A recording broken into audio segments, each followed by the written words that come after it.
ETF index mutual funds నేర్చుకుని stock మార్కెట్లో రాణించాలనుకుంటున్నారా? వెంటనే ఈ నెంబర్కి కాల్ చేయండి.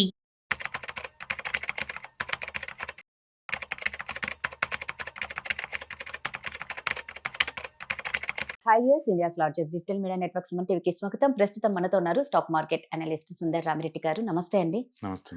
సో ఒకప్పుడు వెండి ధర ఎప్పుడో పెరిగేదండి. ఈ మధ్య కాలంలో చూస్తే గోల్డ్ రేట్ పెరిగింది అంటే వెంటనే మళ్ళీ సిల్వర్ రేటు కూడా పెరిగింది అనేది చూస్తూ ఉన్నాం. అంటే సిల్వర్ సిల్వర్ సిల్వర్ అనేది, ఆ సిల్వర్ పదం మనం వింటే 1 ఇయర్లో 170% రిటర్న్స్ వచ్చాయంటే అసలు చిన్న విషయం కాదు. ఎందుకు ఇంత ర్యాపిడ్ రైజ్ అవుతుంది? ఈ సిల్వర్ పొజిషన్ లో ఉన్న వాళ్ళు ఈ టైంలో ఏం చేయాలి? 170 కాదండి, ఇప్పుడు ఆల్రెడీ నిన్న అమెరికాలో 10% పెరిగింది. రేపు మండే మార్కెట్స్ ఓపెన్ కావాలి ఇండియాలో కూడా మళ్ళీ పెరుగుతాయి. అంటే ఉదయం తెల్లారంగానే సూర్యుడితో పాటు సమానం ఇది కూడా పైకి లేస్తుంది. ఈ 2025 లో ఉన్న ప్రత్యేకత ఏంటంటే మెటల్స్ అన్ని బాగా పెరుగుతున్నాయండి. ఈవెన్ ప్లాటినం ఆల్మోస్ట్ 140% వచ్చింది ప్లాటినం ఈ సంవత్సరం. అంటే కాపర్, లెడ్, అది ఆయిల్, ఈవెన్ ఆయిల్ కూడా ఎవ్రీథింగ్ ఈజ్ మూవింగ్ అనమాట. కాకపోతే అండ్ కింగ్ మాత్రం సిల్వర్ ఈ సంవత్సరం ఆల్మోస్ట్ 170 వచ్చింది. ఈటీఎఫ్స్ లో అయితే ఎనీవేర్ బిట్వీన్ 140 నుంచి 170% మధ్యలో వచ్చింది ఇండియన్ ఈటీఎఫ్స్ లో పెట్టిన వాళ్ళందరికీ. అండ్ ఈ రేంజ్ పెరిగి ఎక్కడి వరకు పెరుగుతాయి అంటే, ఇప్పుడు ఏం జరుగుతుంది కొత్తగా అంటే ప్రతిసారి ఏదో ఒక న్యూస్ యాడ్ అవుతా ఉంది, పాజిటివ్ న్యూస్ సిల్వర్ కి. కొత్తగా ఏం చేస్తారంటే చైనా వాళ్ళు కంప్లీట్ గా బ్యాన్ చేస్తున్నారు సిల్వర్ ఎక్స్పోర్ట్ చేయడం జనవరి 1 నుంచి. ఎందుకని? వాళ్ళకి ఎనఫ్ షార్టేజ్ ఉంది. ఎక్కువ ప్రొడ్యూస్ చేసేది వరల్డ్ లో 3rd బిగ్గెస్ట్ ప్రొడ్యూసర్ అంటే చైనా వాళ్ళు. ఇప్పుడు చైనా వాళ్ళు దాన్ని కంప్లీట్ గా బ్యాన్ చేస్తున్నారు. రేర్ ఎర్త్ మెటీరియల్ బయటికి అలా బ్యాన్ చేస్తున్నారు. సిల్వర్ కూడా అదే కోటా కింద బ్యాన్ చేస్తున్నారు వాళ్ళు.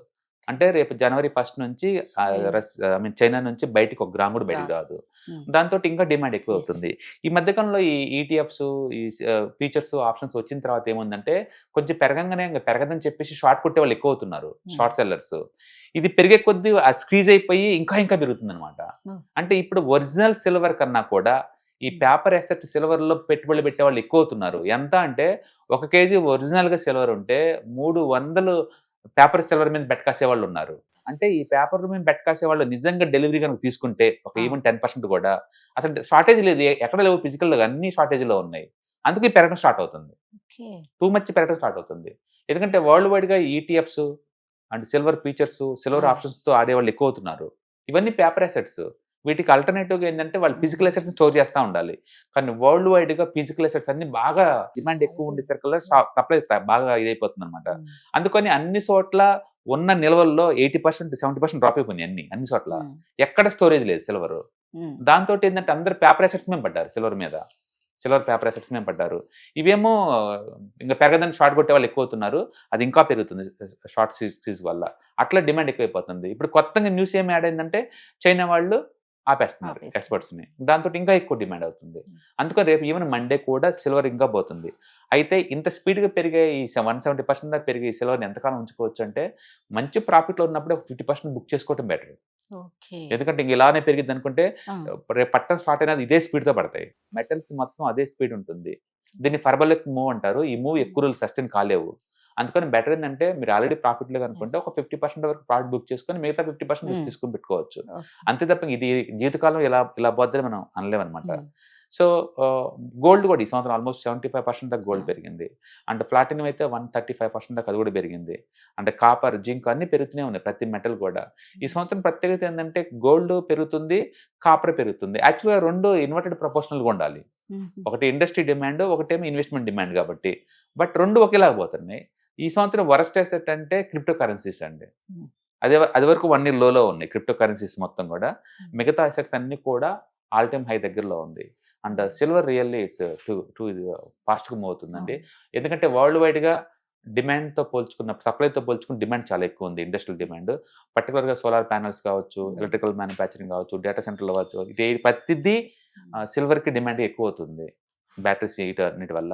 రెండోది చైనా వాళ్ళు ఎక్కువ మెటల్స్ కన్జ్యూమ్ చేస్తున్నారు, వాళ్ళ వల్ల కూడా జరుగుతుంది. ఇప్పుడు కొత్తగా వాళ్ళు ఎక్స్పోర్ట్స్ని బ్యాన్ చేస్తున్నారు కాబట్టి ఇంకా ఎక్కువ స్క్వీజ్ అయ్యే ఛాన్స్ ఎక్కువ ఉంది. అండ్ లాస్ట్ 5 years నుంచి సప్లై తగ్గిపోయింది. మైనింగ్ యాక్టివిటీ బాగా తగ్గింది అండ్ ఇండస్ట్రియల్ యాక్టివిటీ బాగా పెరిగింది.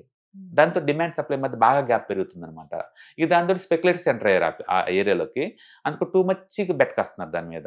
వాళ్ళు ఎప్పుడైతే స్క్వీజ్ కావటం వల్ల ఈ టూ మచ్ పెరుగుతుంది అనమాట. ఏదైనా కానీ మనం టూ మచ్ వాలటిలిటీ జోన్లోకి వచ్చామని ఎప్పుడు అనుకున్నాము, అది రోజుకి 3%, 4% అలా మూవ్ అవుతున్నాయి. రేపొద్దున పట్టణం స్టార్ట్ అయినా సరే రోజుకి ఇదే 3-4% పడే ఛాన్స్ ఎక్కువ ఉంది. కాబట్టి ప్రాఫిట్లో ఉన్న వాళ్ళు ఆల్రెడీ ఒక 50% బుక్ చేసుకొని ఇంకో 50% రిస్క్ ఎక్స్పోజ్ అవ్వచ్చు. బట్ టూ గుడ్ ఇయర్ 2025 చరిత్రలో కొన్ని సంవత్సరాల తర్వాత గోల్డ్ సిల్వర్ అద్భుతంగా పెరిగిన ఇయర్ గా గుర్తుండిపోద్ది అందరికి.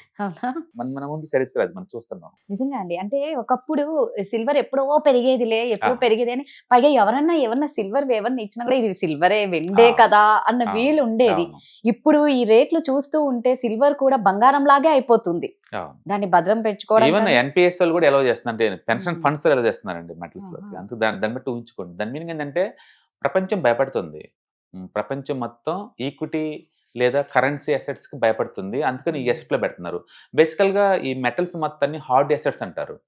హార్డ్ అసెట్స్ ఎప్పుడు మూవ్ అవుతాయి అంటే, ఒకటి ఇండస్ట్రీ నిజంగా డిమాండ్ అయితే పెరుగుద్ది, రెండోది జనాలకు భయం వేస్తే పెరిగిద్ది.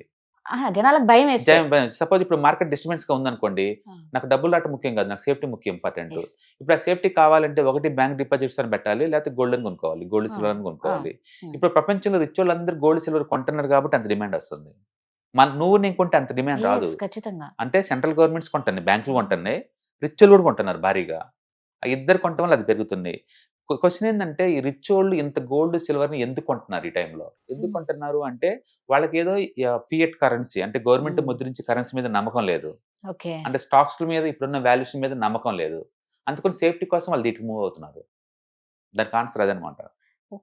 అందుకని ఎప్పుడైనా హార్డ్ అసెట్స్ పెరుగుతున్నాయి అంటే ఒకటే వార్నింగ్, ఈక్విటీ మార్కెట్ చాలా వాలటిలిటీ ప్రోన్ అవుద్దని అర్థం. మన ఇండియన్ మార్కెట్ ఈ సంవత్సరం పెద్ద మూవ్ అవ్వలేదనే కానీ, బట్ ప్రపంచవ్యాప్తంగా అన్ని మార్కెట్లు ఆల్ టైమ్ హైలో ఉన్నాయి కదా. అంటే అది ఓవర్ వాల్యుయేషన్ ఉన్నట్టు వాళ్ళు ఫీల్ అవుతున్నారు. సేఫ్టీ కోసం దీంట్లో పెడుతున్నారు. రెండోది క్రిప్టో కరెన్సీ మొత్తం ఈ సంవత్సరం బాగా డ్రాప్ అయినాయి. ఆ మనీ అంతా ఎక్కడ పోతుంది? గోల్డ్ సిల్వర్లోకి వచ్చేస్తుంది. గోల్డ్ సిల్వర్లోకి మూవ్ అవుతా ఉందన్నమాట. అందుకని గోల్డ్ సిల్వర్ ఎప్పుడైనా ఇంత పెద్దగా మూవ్ అవుతుంది అంటే మీనింగ్ ఏంటంటే, వరల్డ్ ఎకానమీ డిస్టర్బెన్స్ ఎక్కువ అవుతాయని అర్థం. పర్టికులర్ ఈక్విటీ మార్కెట్ లో, ఎందుకంటే చాలా సెన్సిటివ్ ఉంటాయి కాబట్టి. మీనింగ్ అది. అంటే ఇది ర్యాలీ ఇంతతో ఆగిపోద్ది అంటే 10% పెరగని ఆగిద్ది అనుకున్నాం, 20 దగ్గర 30 పోతూనే ఉంది కదా. అందుకని ఎంత దూరం పోద్దు మనకే తెలియదు. మనం చూస్తుంది కొత్త చరిత్ర, ఇంతకుముందు హిస్టరీ లేదు ఇలాంటి వాటికి. ఇంకా పెరిగినా పెరగపోయినా మంచి ప్రాఫిట్ లో ఉన్నారు కాబట్టి ఎంతకంత సగం బుక్ చేసుకోవడం బెటర్. స్ట్రెంత్ లో ఉన్నప్పుడే కొంత బుక్ చేసుకుని కొంత రిస్క్ తీసుకుంటూ ఉంది. బట్ మండే కూడా పెరగబోతుంది, ఎందుకంటే నిన్న ఒక్కరోజు అమెరికన్ మార్కెట్ లో అది 10% పెరిగింది సిల్వర్, 10% సింగిల్ డే. సో ఇప్పుడు మరి ఇంత బాగా పెరుగుతుంది, రిటర్న్స్ బాగా వస్తాయని మీరు చెప్పే కొద్దీ ఈవెన్ నాకైనా కూడా పెట్టొచ్చా? నేను ఇప్పటి వరకు పెట్టలేదు, నేను కొత్తగా పెట్టే వాళ్ళు నాలాంటి వాళ్ళు ఉంటే పెట్టొచ్చా? బేసికల్ గా మనం ఫోమో అంటారు. ఫోమో అంటే ఫియరింగ్ ఆఫ్ మిస్సింగ్ ఆపర్చునిటీస్. అంటే అందరు తీసుకుంటున్నారు, నేను తప్ప నేను తీసుకునేది అనేది అనమాట. బేసికల్ మీరు ఎప్పుడైనా తీసుకుంటలేదు, ప్రతి ఎసెట్ కి ఒక సైకిల్ నేచర్ ఉంటుంది. సైకిల్ డౌన్ లో ఉన్నప్పుడు తీసుకోవాలి, ఇలా ర్యాపిడ్ గా పెరిగిన తర్వాత కాదు. మీరు ఆల్రెడీ లేట్ గా ఎంటర్ అవుతున్నారు.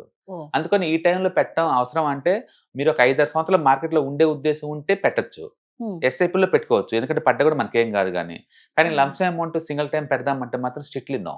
ఈ రేట్ దగ్గర ఎవరు రికమెండ్ చేయకూడదు తీసుకోవడానికి. కొత్తగా పెట్టే వాళ్ళైతే అసలు వద్దనే అంటారు. ఒకవేళ మీరు పెట్టాలనుకుంటే ఒక 5 to 7 years అలా ఉండాలి మార్కెట్ లో అనుకుంటే ఎవ్రీ మంత్ ఎస్ఐపి ఫార్మాట్ లో పెట్టుకోవచ్చు. అంతే తప్ప ఇప్పుడు ఎందుకంటే ఆల్రెడీ మీరు లేట్ గా వచ్చారు, అది కూడా 160% పెరిగిన తర్వాత వస్తున్నారు, టూ మచ్ డేంజరస్ జోన్ లో వస్తున్నారు. కాబట్టి అలాంటి చేంజింగ్లు ఏమో వద్దండి. మీరు ఒక 5 years మార్కెట్ లో ఉండాలని ఉద్దేశం అనుకుంటే ఎస్ఐపి ఫార్మాట్ లో పెట్టుకోండి, అది కూడా లంసం పెట్టమాకండి. దాని మీనింగ్ ఏంటంటే, మీరు ముందు రోజుల్లో ఒక ఎసెట్ లో కన్నా కూడా మల్టిపుల్ ఎసెట్ లో ఉంటే ఇంకా బెటర్. అందుకని మీరు సిల్వర్ గోల్డ్ కి ఎక్స్పోజ్ అవుదాం అనుకున్నారనుకోండి, మీకు అట్టగా ఈక్విటీ కూడా కావాలి కదా. ఈ మూడు కలిపితే దాన్ని మనం మల్టీ అసెట్ అలొకేషన్ ఫండ్స్ అంటారు. అందులో ఇన్వెస్ట్ చేసుకోండి, అది బెటర్ మీకు. అందుకని ఎవరైనా ఇప్పుడు గోల్డ్ కి ఎక్స్పోజ్ అవుతాం కొత్తగా, సిల్వర్ కి ఎక్స్పోజ్ అవుతాం కొత్తగా అనుకుంటే మల్టీ అసెట్ అలొకేషన్ ఫండ్స్ ద్వారా ఎక్స్పోజ్ అవడం బెటర్. లేదా ఎస్ఐపి రూట్ లో ఒక 5 సంవత్సరాల కోసం ప్లాన్ చేసుకోవడం బెటర్. బట్ షార్ట్ టర్మ్ కోసం మనీ మేక్ చేయడం కోసం మాత్రం ఎంటర్ అవ్వద్దు. టూ మచ్ ఫర్బలెక్ మూవ్స్ జరుగుతున్నాయి. బ్యాక్ రావడం బీనైనా కూడా అదే స్పీడ్ మీరు తట్టుకోవాల్సి వచ్చింది. ఇప్పుడు జనవరిలో ఒక వెబినార్ జరగబోతుంది మీది. ఆ వెబినార్ లో అసలు ఏమేమి ఉండబోతున్నాయి, వేటి గురించి చెప్పబోతున్నారు, ఎప్పటి నుంచి స్టార్ట్ అవుతుంది? సో అది రఫ్ గా అరౌండ్ 6 hours ఉంటుందండి వెబినార్ టోటల్ డ్యూరేషన్. అండ్ అందులో ETFs, index funds and mutual funds గురించి తెలుసుకుంటాం. మీరు ఎవరైనా బిగినర్ కనుక అయితే అండ్ మార్కెట్ లో రావాలంటే మీకు కన్ఫ్యూజన్ గా ఉంది అనుకుంటే Hmm. అసలు అవి ఏంటి, మార్కెట్లో ఏమేమి జరుగుతున్నాయి, ఏమేమి ప్రొడక్ట్స్ ఉంటాయి, ఎలాంటి ట్రేడింగ్ స్టైల్స్ ఉంటాయి, Hmm. అంటే ఎట్లా మనం ఈజీ రూట్ లో అంటే రిస్క్ తగ్గించుకొని మనం సంపాదించుకోవచ్చు, Yes. లాంటివి డిస్కస్ చేస్తారనమాట. Hmm. ఇందులో బేసికల్గా ఏంటంటే ETFs, index funds, mutual funds ద్వారా మనీ ఎలా మేక్ చేయొచ్చు, మనీ ఎలా ప్రొడక్ట్ చేసుకోవచ్చు, మనీ ఎలా క్రియేట్ చేసుకోవచ్చు, మీకు ఫౌండేషన్ పడుతుంది అనమాట. మీరు కంప్లీట్ బిగినర్ అయినా, లేకపోతే మీరు ఆల్రెడీ స్టాక్ ఇన్వెస్ట్ చేసేసి బ్రేక్ Okay. ఏమైనా రాకుండా లాసుల్లో Hmm. అనుకున్నా, ఇలాంటి ప్రోగ్రామ్స్ అటెండ్ అవుతానే మీకు క్లారిటీ వస్తుంది. Yes. ఏదైనా సరే మనం ఓపెన్ మైండ్ సెట్ లో ఉండి మనం రెగ్యులర్ గా నేర్చుకోవటం ద్వారా ఏంటంటే కొత్త కొత్త నాలెడ్జ్ వస్తూ ఉంటుంది, కొత్త కొత్త ఇన్కమ్ సోర్స్ ఓపెన్ అవుతూ ఉంటాయి అనమాట. Yes. కాబట్టి ఎవరైనా మీరు స్టాక్ మార్కెట్ లో ఇన్వెస్ట్ చేద్దాం అనుకుంటే Hmm. మార్కెట్ గురించి మీకు ఏమి బేసిక్ కూడా ఐడియా లేకపోతే ఇలాంటి ప్రోగ్రామ్స్ ద్వారా మీరు అవేర్నెస్ తెచ్చుకోవచ్చు అనమాట. సూపర్ అండి. సో నిజంగా ఎవరైనా సరే ఇంట్రెస్ట్ ఉంటే మాత్రం ఖచ్చితంగా mutual funds and index and ఈటీఎఫ్ల గురించి వెబినార్ క్లాసెస్ ఆల్రెడీ సుందరరామిరెడ్డి గారు దాని గురించి డీటెయిల్స్ చెప్పారు. ఇంకా మీకు ఏమైనా డౌట్స్ ఉంటే మాత్రం కింద స్క్రోల్ అవుతున్న నెంబర్కి కాంటాక్ట్ అవ్వండి. Thank you. ETFs, index funds and mutual funds, మీరు కనుక స్టాక్ మార్కెట్ లో ఎంటర్ అవ్వాలనుకుంటే మార్కెట్ లో స్టాక్స్ డైరెక్ట్ గా ఇన్వెస్ట్ చేసే బదులు కపుల్ ఆఫ్ స్టాక్స్ లో ఇన్వెస్ట్ చేయడం ద్వారా ఏంటంటే ఆటోమేటిక్ రిస్క్ తగ్గించుకోవచ్చు. కాబట్టి మీరు బిగినర్ అయినా లేదా ఎక్స్పీరియన్స్ పర్సన్ అయినా సరే మార్కెట్ లో సేఫ్ సెక్యూర్ వేలో లాంగ్ టర్మ్ లో సస్టైనబిలిటీ కావాలంటే ఈ ప్రొడక్ట్స్ లో ఇన్వెస్ట్ చేయడం ద్వారా దాన్ని సాధ్యం చేసుకోవచ్చు అనమాట. కాబట్టి మీకు ఎవరికైనా సరే ఈ ETFs, index funds, mutual fund లో ఇన్ డెప్త్ నాలెడ్జ్ కోసం అండ్ గైడెన్స్ కోసం ఈ ట్రైనింగ్ ప్రోగ్రామ్ అటెండ్ అవడం ద్వారా మీరు మనీ మేక్ చేసుకోవచ్చు. కాబట్టి మీకు ఇంట్రెస్ట్ ఉన్న పార్టిసిపెంట్స్ ఈ వీకెండ్ లో జరిగే వెబినార్ అటెండ్ అవడం ద్వారా ఇందులో ETFs, index funds, mutual funds అంటే ఏంటి, వాటిని ఎలా మనీ మేక్ చేసుకోవాలి, వాటిని ఎలా మేనేజ్ చేసుకోవాలి, వాటి గురించి కాంప్రహెన్సివ్ ట్రైనింగ్ మీకు ఈ ప్రోగ్రామ్ లో అందించబడుతుంది. ఈ వీకెండ్ లో జరిగే ఈ ప్రోగ్రామ్ కి ఎన్రోల్ చేసుకోండి. Thank you. హాయ్, నేను మీ సుందరరామిరెడ్డి. ఈ వాలటిలిటీ మార్కెట్ లో మనీ ఎలా మేక్ చేయాలని ఆలోచిస్తున్నారా? అంటే స్టాక్ మార్కెట్ బాగా బ్లీడ్ అవుతున్న ఈ టైంలో పోర్ట్ఫోలియోస్ అన్ని కూడా బ్లీడ్ అవుతున్నాయా? అండ్ ఈ వాలటిలిటీని ఎలా హ్యాండిల్ చేయాలి, లాంగ్ టర్మ్లో మంచి పోర్ట్ఫోలియో ఎలా బిల్డప్ చేయాలో ఆలోచిస్తున్నారా? అలాంటి వాళ్ళ కోసమే ఈ వెబినార్. రాబోయే ETFs, index funds and mutual funds వెబినార్లో పార్టిసిపేట్ చేయండి. మీ నాలెడ్జ్ పెంచుకొని రిస్క్ని మినిమైజ్ చేసుకోండి. స్టాక్ మార్కెట్లో ఉన్న ఇలాంటి వాలటిలిటీని ఎలా హ్యాండిల్ చేయాలో తెలుసుకోండి.